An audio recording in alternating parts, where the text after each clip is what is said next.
And we're live. Yay! Hello, everyone, and welcome to the Shining Light show where I shine a light on my guest and the positivity they're spreading in their communities. Before I introduce my guest, I would just like to bring some awareness to our Pedal for Purpose fundraiser. We have kicked it off. Dave Hills and myself just rode 30 miles. Dave actually did 45 because he met me yesterday. We're preparing to ride 100 miles on May 31st.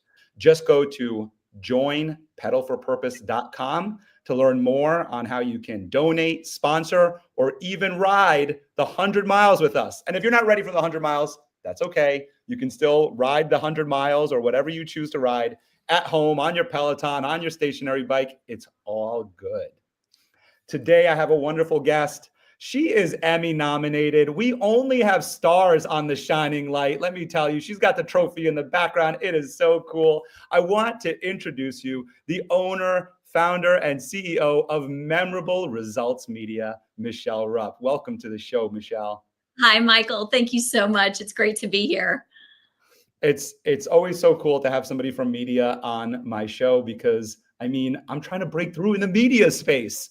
Yes. I'm here. I got Making Moves with Michael. I got the Shining Light. I got the Michael Esposito podcast show. And I'm like, who's listening? Who's watching? How do I get people to find out about my business? And then here you are knocking on my door. And what your business does is it helps the small to medium-sized business and, of course, larger be able to figure out what their PR strategies are, crisis management, and so much more. I'd love to dig into that, a little bit about your background and how you're able to help these businesses do this. Yes. Well, my background really starts, I am the daughter of entrepreneurs. We had a family-owned hardware store in my hometown as I was growing up. And then one day, a big box store moved into town. And little by little, the mom and pop stores began closing their doors. And my family's hardware store was the last one to hold on. But then ultimately, we had to close our doors. And at that moment in time, I didn't realize the imprint that would leave on my professional trajectory. I graduated high school, college, all the things, and immediately went into television and started working. I was a news producer. I created a lifestyle show that's been on the air now for 25 years. I then was a reporter. I also spent the last 3.5 years of my television career, I was a main anchor, and now I freelance with a show. And I realized that I loved telling stories of business owners. I loved hearing their stories. And then I began to realize that when we would have small businesses on our shows, the response that they would receive was crazy. They would notice an uptick in customers. This was pre-social media days, although since then they do notice a rise in social media. And I began to think there's got to be a way that I can marry my background growing up watching my parents as entrepreneurs and 25 years in the television industry. There has to be a way that those can come together and serve each other. I have tons of friends in the television industry who are looking for good stories, looking for good content. Small businesses and entrepreneurs, what great ways to be able to get their business featured on local news and also provide content to television stations that need content year round. And so Memorable Results Media was born about 4 years ago. And I've never looked back. Although it feels like I'm jumping off a mountain every day because of the uncertainty of entrepreneurship, I wouldn't trade it for the world. Yeah, and you created an online course where people can do it yourself, your online course, which is the Total Publication package, correct? Total Publicity package. Yes. Total Publicity package where they can do it themselves. Yes. You're so spot on in terms of people getting excited when they see a local business on their television or on their YouTube channel, whichever one they're watching on their device or TV, right? In fact, to the point where last night I was actually using cable television because I was trying to watch the NCAA games. Yes. And in there was the entrepreneur elevator pitch on channel 1 or something in my area. And before the game started, I was like, I got a couple minutes, let me check it out. And it has to do with their elevator pitch. So I was I mean, I guess because I'm in the space, of course, there's already some sort of desire to do this. But of course, they have a show because people are watching it. That's So right. when you're speaking to these small businesses and mid-sized businesses, entrepreneurs, solopreneurs, all the like, what kind of media are we talking about on getting them on? Generally speaking, we're talking about local television. Now, I understand that in some parts of the country, you might not have access to a local TV station. That may be 2 or 3 hours away. You do still have access to a local newspaper, to a local radio station. I am talking about traditional media, although I do a little with podcast pitching. Um, but particularly where television is concerned, the opportunity to have thousands and in some markets millions of viewership, it's very difficult to get those type of numbers on social media.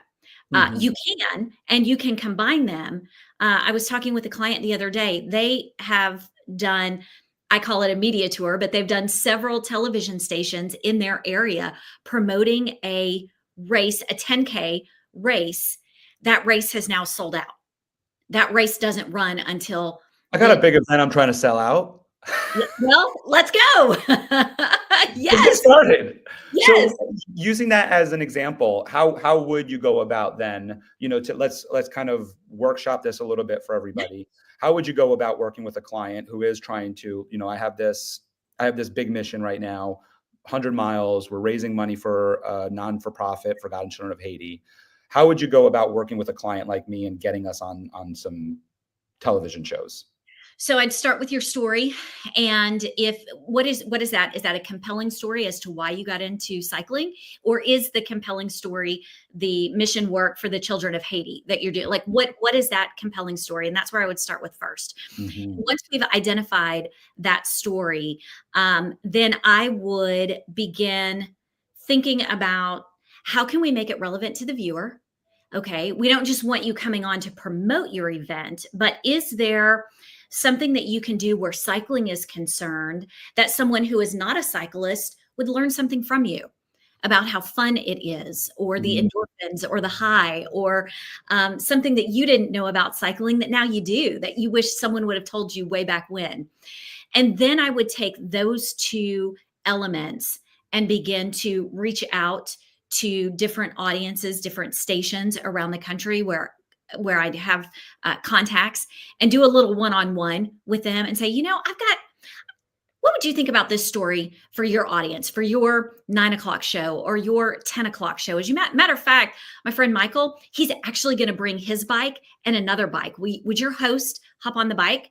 And he's going to kind of walk you through a little bit about getting on a bike, as well as tell you about this Pedal for a Purpose event that he's got going through, that's going to happen at the end of May. So I love how you broke this down, and this is so nice how you did this because it really works for anybody in the way that you just described it. It really is marketing 101 in that, like, hey, don't go out there and try to sell, which I love. Story, I like that too, because we're talking about decision making in your story. I always talk about this in public speaking. You have to make a decision. You can't bring your audience in 15 different directions. They're going to get lost. They're going to get confused. They're not going to know what the call to action is. So I love that.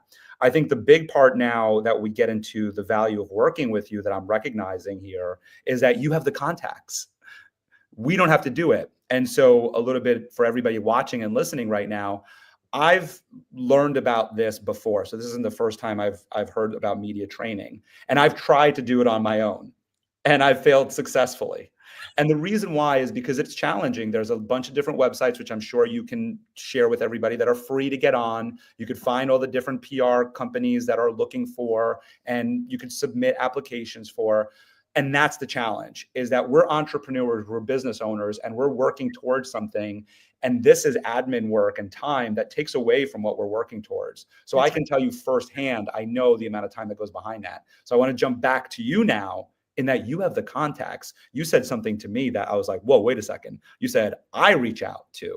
So That's tell right. us a little bit about that process, because that right there is is really where the value is created in this. It truly is. And that is one component. While yes, you can do this on your own and you can Right. take my course and I'm going to teach you how to do it, Yep. the ultimate value is that I am reaching out to, these are television is a very tight community, fraternity of sorts, if you will. And if I don't know someone directly at a particular station, I know somebody who knows somebody who can make that introduction. And so often, because of the way that the news television beast is fed and how it's run, to have someone who is in the industry or who has spent significant 2 decades in the industry come to a producer and say, I'm a former producer. I know what you're looking for. I know what you need. This is who I've got for you. This is what they can do. This is the benefit it brings to your viewer. You want it?